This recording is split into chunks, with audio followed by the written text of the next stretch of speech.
소금하면 어떤 생각이 가장 먼저 떠오르시나요?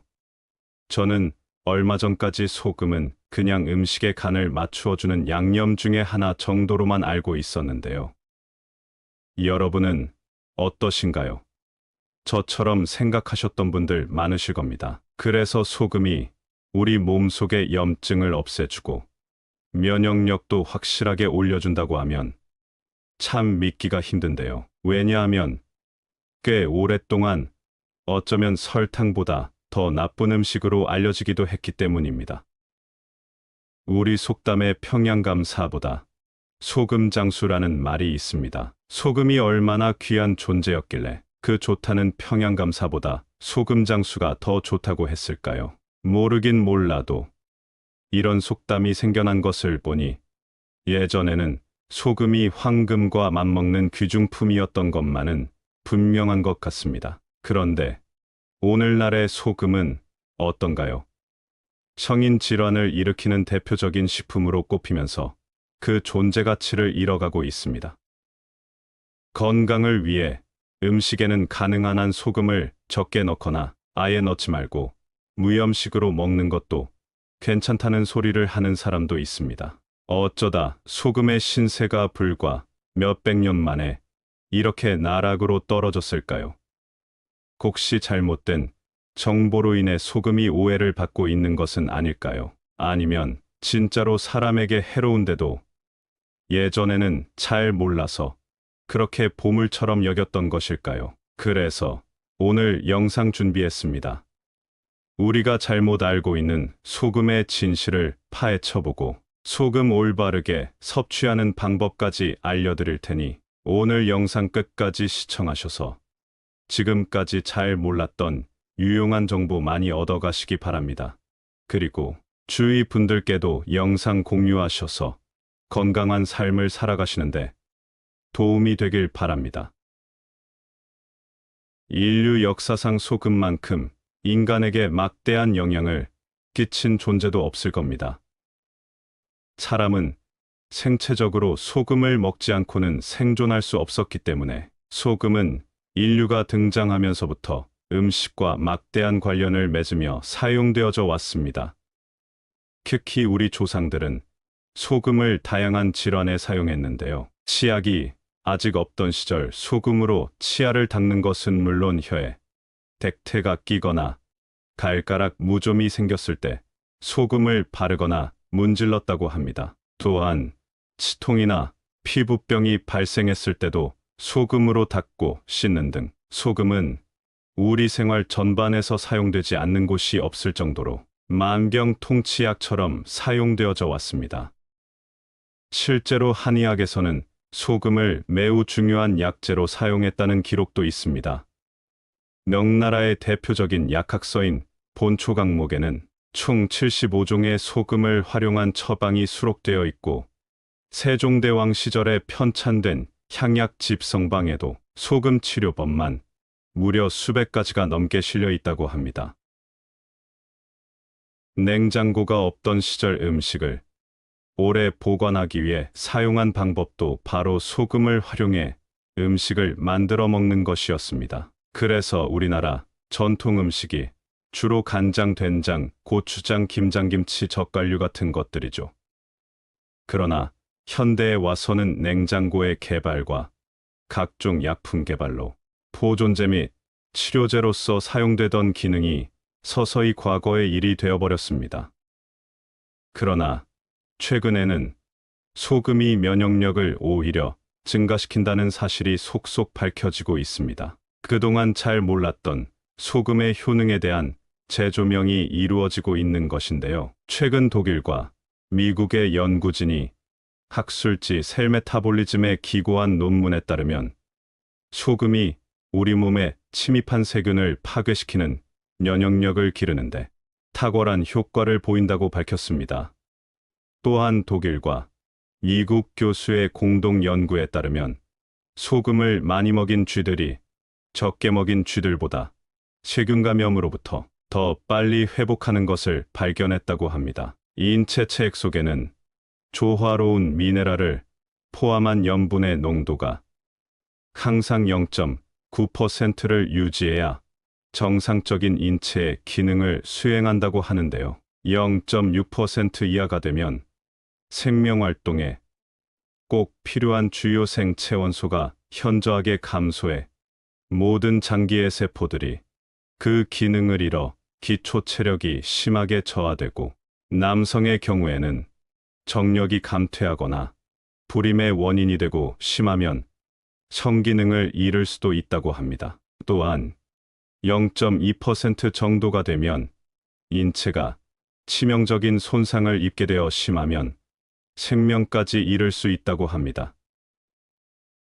우리 인체 세포들은 화학 성분을 잘 받아들이려고 하지 않는다고 하는데요. 화학 소금을 주로 먹고 짜게 먹지 말라는 말대로 저염식까지 하는 현대인들은 평균적으로 인체 염분 농도가 0.4% 정도 된다고 합니다. 그러니 먹을 것이 풍부한데도 건강하지 못한 사람들이 많다는 것입니다.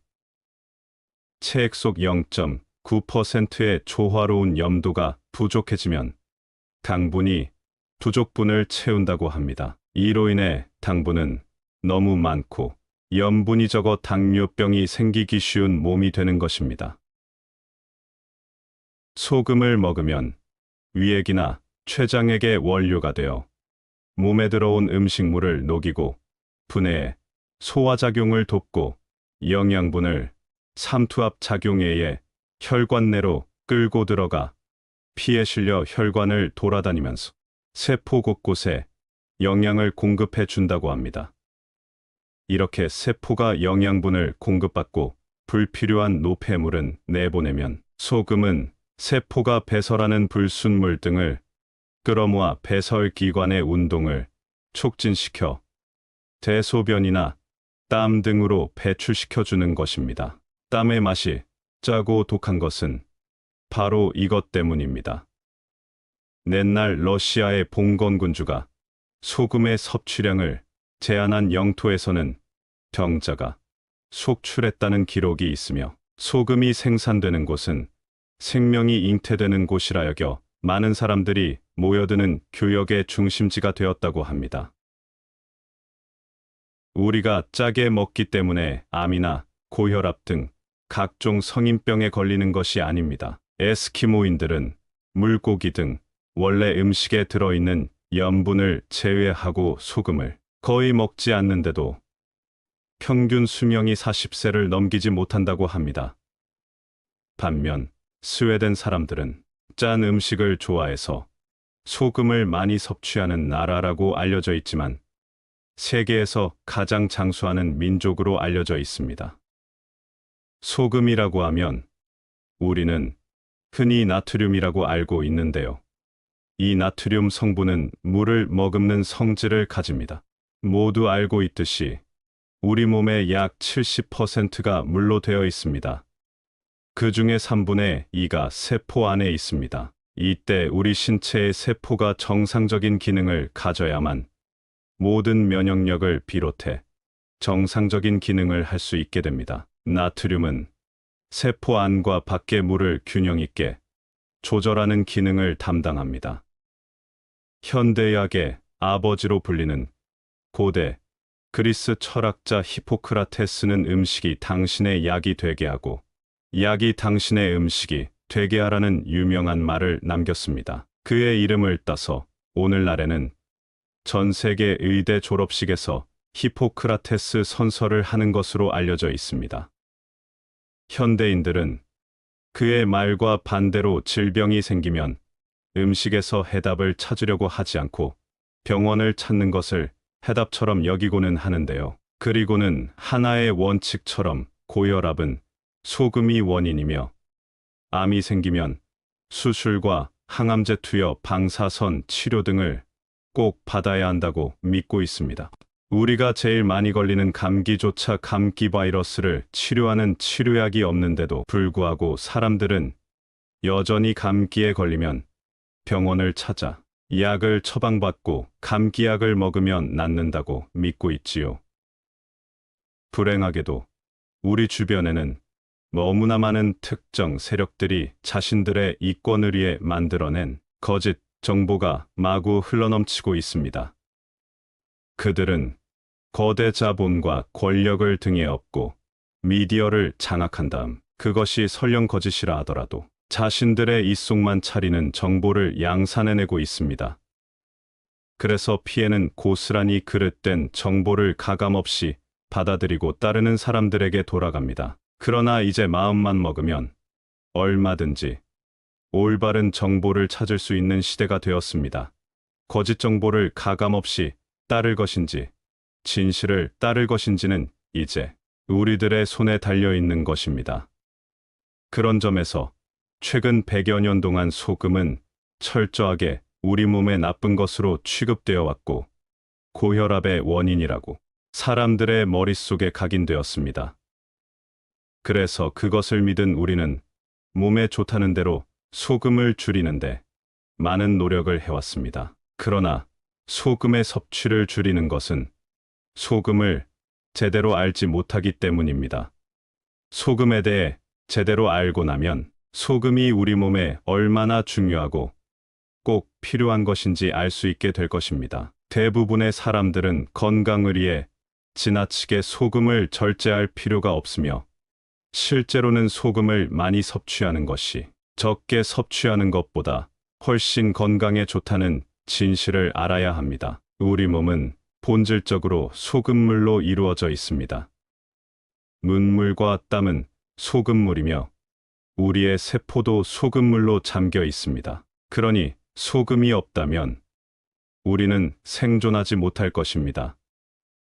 무리에 더해져 맛과 풍미를 올리는 기능 말고도 우리 인체의 수십 가지 중요한 기능에 필수적이라고 할 수 있습니다. 우리 몸에 최적의 혈액량을 유지하기 위해 필요할 뿐만 아니라 심장에 의해 몸 전체 구석구석에 혈액을 공급하기 위해서도 필요하지요. 나트륨이 적절하게 섭취되지 않으면 혈액량이 감소하고 이는 뇌와 신경 같은 특정 장기의 기능이 말 그대로 정지되는 끔찍한 결과를 초래할 수 있습니다. 간단히 말해 만약에 식단에서 나트륨을 모두 제거한다면 우리는 죽음을 맞이할 것입니다. 그러나 삶의 다른 많은 것들과 마찬가지로 소금 섭취에도 최적의 범위가 있습니다. 그 적절한 범위는 사람에 따라 다소 다릅니다. 소금을 제한하라고 말하는 사람들은 우리의 건강에 그다지 크게 신경 쓰지 않습니다. 그들은 살아남기 위한 최소량에만 초점을 맞춥니다. 그래서 권장량을 얼마 이하로 제한하라고만 말하는 것입니다. 그렇다면 충분하지만 과하지 않게 현명하게 섭취하는 방법은 무엇일까요? 한 가지 좋은 소식은 건강한 대다수의 사람들은 소금을 과하게 섭취하는 것에 크게 걱정하지 않아도 된다는 사실입니다. 우리의 몸은 과한 것을 조절할 수 있는 능력이 있기 때문입니다. 정부나 보건기구 또는 제약사들이 정해놓은 최저치나 최대치를 절대적이라고 믿으면 안 됩니다. 사람마다 필요한 양이 다를 수 있다는 것을 간과하는 큰 실수일 수 있습니다. 소금과 가장 관련이 있는 고혈압의 기준치도 시대에 따라 다르게 적용되어 온 것을 아시는 분은 별로 없을 겁니다. 우리나라는 주로 미국에서 발표하는 건강 수치를 그대로 가져와서 배우고 환자들에게도 적용하는데요. 미국 심장학회가 2017년 고혈압의 경계치와 목표혈압을 기존보다 낮추겠다고 발표한 적이 있습니다. 기존의 수축기혈압 140에 이완기혈압 92였던 것을 한 단계 더 낮춰 수축기혈압 130 이상, 이완기혈압 80 이상을 고혈압군으로 편입시킴으로써 고혈압 유병률은 10% 이상 확 증가했습니다. 이를 따라서 우리나라 대한고혈압학회도 같은 기준을 적용하기 시작했습니다. 이렇게 되면 예전에는 140 이상이면 고혈압 약을 처방하던 것에서 130 이상만 되어도 고혈압 환자가 되고 치료 대상이 되는 것입니다. 갑자기 어떤 이유로 고혈압 기준을 낮춘 것인지는 정말 의문이 드는 대목입니다. 그리고 모든 성인이 같은 기준의 정상혈압을 유지해야 한다는 것은 정말 뜨악하게 만듭니다. 젊은 사람들의 혈관과 나이 든 사람들의 혈관이 과연 같을 수 있을까요? 옆 나라 일본은 5년마다 고혈압 학회에서 가이드라인을 정해서 발표하는데 정상 수치를 계속 낮추고 있다고 합니다. 기준을 낮출 때마다 환자 수는 당연히 급증합니다. 일본은 1980년대 230만 명이던 고혈압 환자가 현재는 5,500만 명으로 무려 20배나 늘었습니다. 우리나라도 인구 5천만 명 가운데 약 1,000만 명이 고혈압 환자라고 합니다. 이쯤 되면 병을 고치려는 것인지 환자를 많이 양산해서 제약사나 의사들의 배를 불리자는 것인지 알 수 없습니다. 심각한 고혈압 환자라면 어쩔 수 없이 당분간 약을 먹더라도 근본적인 해결법을 제시하지 않고 당연하게 약을 사용하면 일시적으로는 혈압을 떨어뜨릴 수 있어도 시간이 지날수록 우려하던 2차 합병증이 나타날 수 있습니다. 신체의 혈액 공급을 원활하게 순환시키지 못해 홍조나 가슴, 두근거림이나 심장을 약화시키고 수족냉증이나 저림 현상 심하면 치매까지 나타날 수 있다고 합니다. 혈압약을 먹은 후부터 여러 가지 부작용을 호소하는 사람들이 많습니다. 그래서 최근에는 고혈압을 질병으로 볼 것이냐는 문제로 다양한 학계의 의견이 갈리고 있습니다. 고혈압은 그 자체가 질병은 아니며 인체의 혈액순환을 기존대로 유지하려는 인체의 항상성의 반응으로 봐야 한다는 의견이 다수입니다. 나이가 들면 자연스럽게 노화와 함께 여러 가지 질병이 찾아오는데요. 병원을 찾는 사람 중에는 자신이 걸어다니는 종합병원이라고 말하는 사람들이 생각보다 많은데요. 나이가 들어가면서 여기저기 안 아픈 곳이 없다, 안 아픈 곳을 찾는 게 더 빠르다는 말도 하게 됩니다. 그러나 그 내용을 듣고 나면 결국은 몸속의 온갖 염증 반응으로 고생하는 경우가 대다수입니다. 염증을 그대로 방치하면 무서운 치매도 되고 암도 된다는 것입니다. 언젠가부터 몸이 아파 병원을 방문하면 짜게 먹지 마세요. 저염식이 몸에 좋습니다. 이런 이야기를 귀가 따갑도록 듣게 되었습니다. 그러다 보니 과거에 비해 먹던 소금의 양을 줄이게 되었습니다.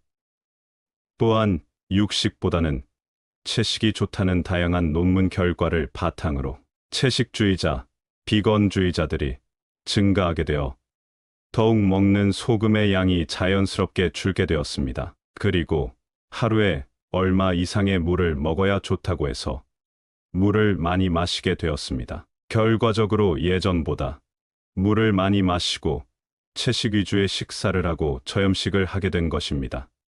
이렇게 되면 저나트륨 혈증에 걸리게 되는데요. 이것이 바로 우리 몸의 가장 중요한 면역력을 떨어뜨리는 주범이 되는 것입니다. 그래서 암 환자들을 고치기 위해 떨어진 면역력을 올려주는 고나트륨 식이를 하게 했더니 암이 완치되었다는 분들도 많이 계십니다.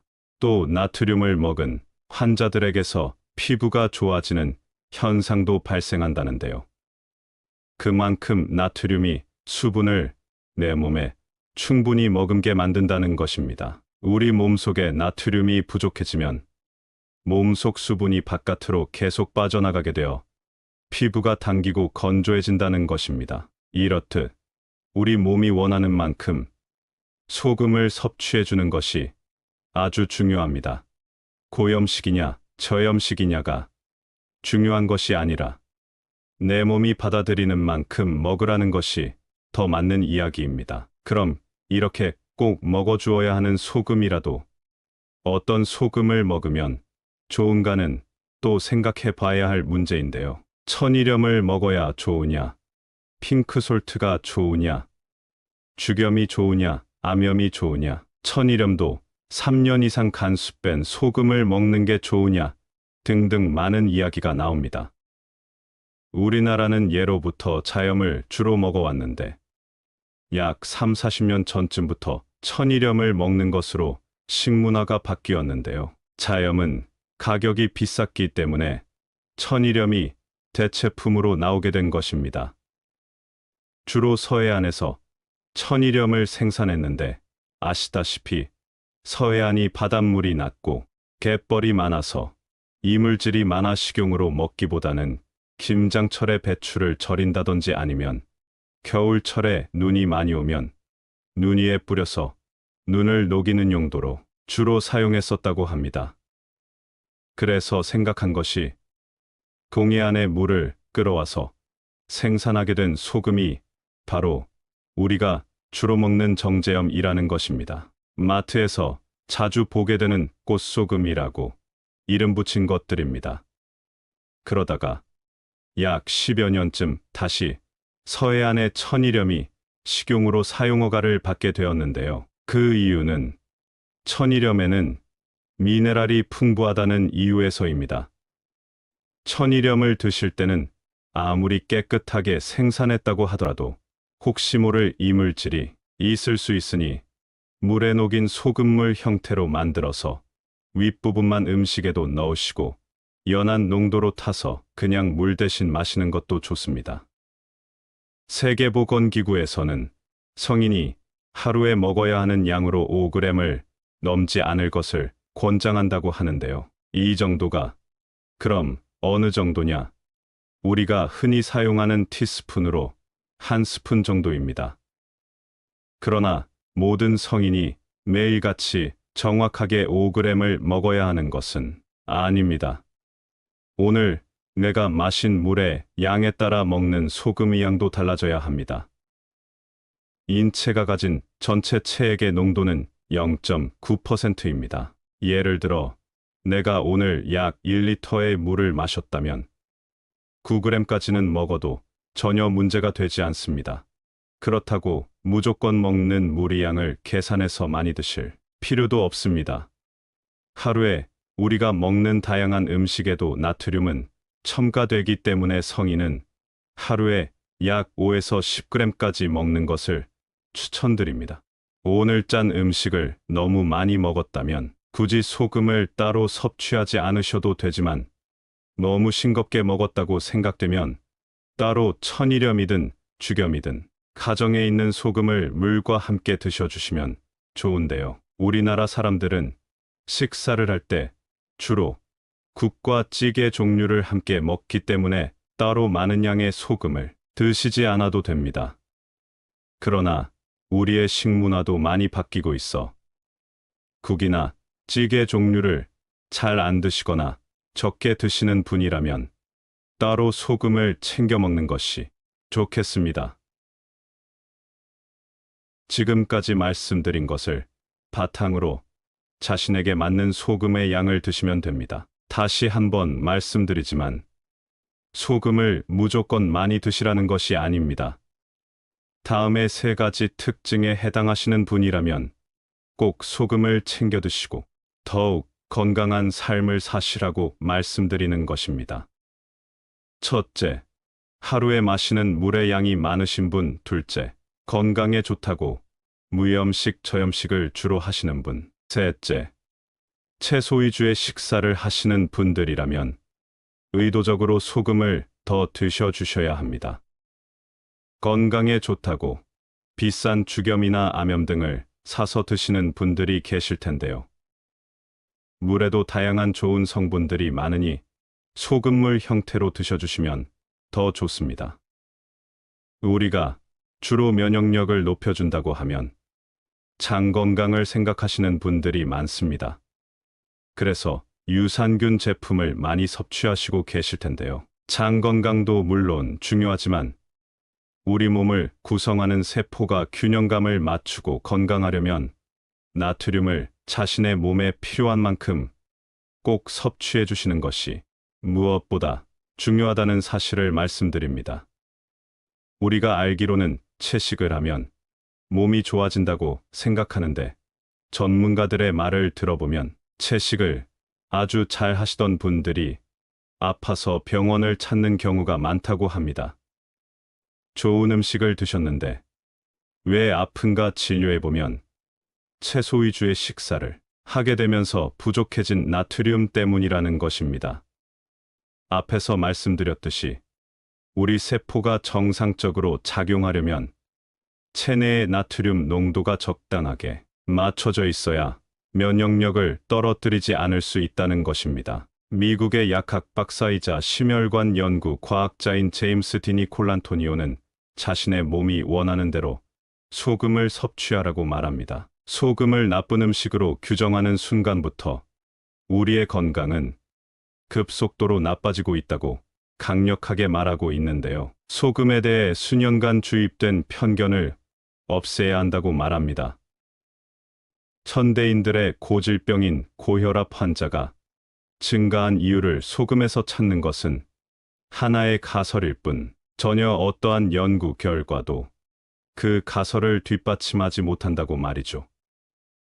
그것에 더해 혈압을 건강의 주요 지표로 생각한 탓에 나트륨 제한을 맹신하게 되었다고 말합니다. 저염식을 한 실험군의 대다수가 심박수 증가라는 위험한 상황을 초래한 결과가 확실하게 있음에도 미국 정부는 정확한 시기 지침도 없고 자신들이 처음에 세운 나트륨 제한 시기를 해야 한다는 가설도 틀렸음을 인정하지 않는다고 그는 말합니다. 그러나 다행히도 우리의 소금 부족을 반전시키는 방법은 간단합니다.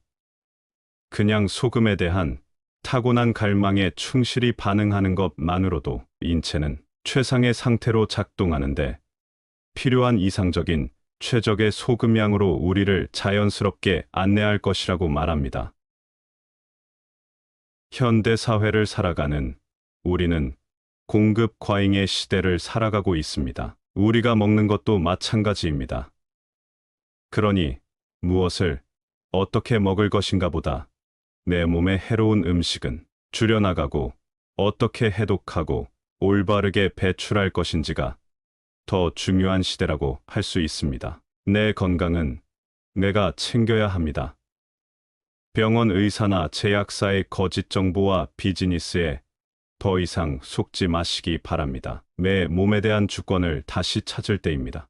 오늘 내용을 참고하셔서 더욱 건강하고 활력 있는 삶 살아가시기 바랍니다.